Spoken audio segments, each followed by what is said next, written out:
In this video, I'm going to talk about some of the most common mistakes I see introductory players and players of really any level make. Fixing these errors will make a huge difference in your game, and I'm going to cover how to fix them today.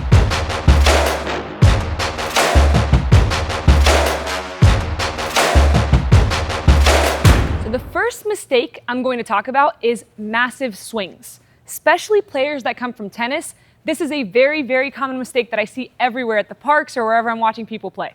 So there's a couple of issues that massive swings can cause. First of all, if I swing too big, I am going to run out of time, okay? So if it's on a dink, for example, I'm here up at the kitchen line, and I swing too big, I might end up making contact too late. Another example, if I swing too big on a counter, I'm probably gonna hit it above the fence on the other side over there, right? That's not something that you wanna do. So keeping compact swings is the fix to that, okay? I'm going to show you a couple of bad examples, and then I'm going to show you a couple of good examples. All right, massive swing. I'm going to be a little late, right? I'm going to be behind the ball here, right? And she's going to start pushing me around because I don't have time to handle it, and I'm going to end up being attacked, whether that's a forehand or a backhand, okay? I'm going to hit a massive swing on a counter now. Let's see where that ends up. Woo! I didn't quite hit it as far as I expected, but that was pretty bad, okay? We've got to keep that short swing, that compact swing. So I'm going to show a couple of good examples now. Nice and short on the swings, compact, good control, feeling like I'm doing the right thing. It doesn't matter that I missed, okay? I am making the correct motions here. And now on a counter, same thing, short, one more, weigh in, okay? Makes a huge difference to keep that swing compact, and it's going to make it easier to be ready for the next ball. Which leads me to mistake number 2, not being ready for the next ball.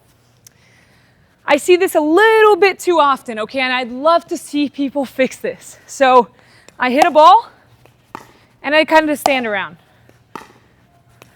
I don't think I need to describe why this is bad, but I'm going to go ahead and do it, all right? First of all, if someone speeds up at me and my paddle's down, and I'm not in athletic stance, I'm going to get hit, and I deserve to, okay? We need to hit this ball and be ready for the next one. So what's that gonna look like? Here we go. Ready stance, ready stance, ready stance, boom. I'm in control of the point. I almost foot faulted, pretty close. But make sure you prep between every shot. You can't just be standing there with your paddle down and with your knees locked. Make sure you're in athletic stance. Third error, lack of a split step. Now, for those that didn't play tennis, it might not be as clear, okay? But a little tiny split step makes a huge difference to prep for your next shot. What do I mean by that? If I just stand here and the ball comes, I can still hit it just fine, right? I'm not split stepping. It's not necessarily bad, but the split step is super important to make sure you regain your balance and you're ready for the next shot. My cue to split step is when my opponent is making contact with the ball. So as soon as AB is ready to hit that ball, split, split, split. Good. So I'm reestablishing my body and regaining balance between every shot. Fourth mistake, we got 2 more to go. Lack of footwork. This is a big one. So I see this all the time. The lack of footwork is typically what gets people in the most trouble, okay? So instead of moving your feet towards the ball, I'm going to just stand here.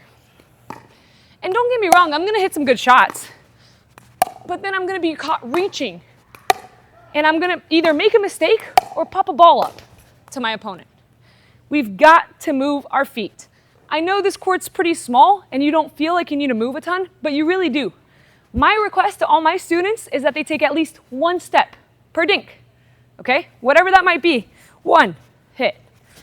Little adjustments, hit, after that split step. So let me demo a couple of good footwork. Here we go. Split step, move. Split step, move. Nice. So much more comfortable and way more balanced. And lastly, I need to make sure that everyone understands that you cannot speed up when you're out of sorts. When you're off balance, you should not be speeding the ball up. You should be neutralizing the point. I laugh because everyone that I teach does this. And they're like, oh, but I was gonna lose the point anyways. Yeah, of course you are. You're speeding up when you're off balance. We gotta fix that. So when AB pushes me wide over here, I shouldn't speed this up. Look at where I am on the court.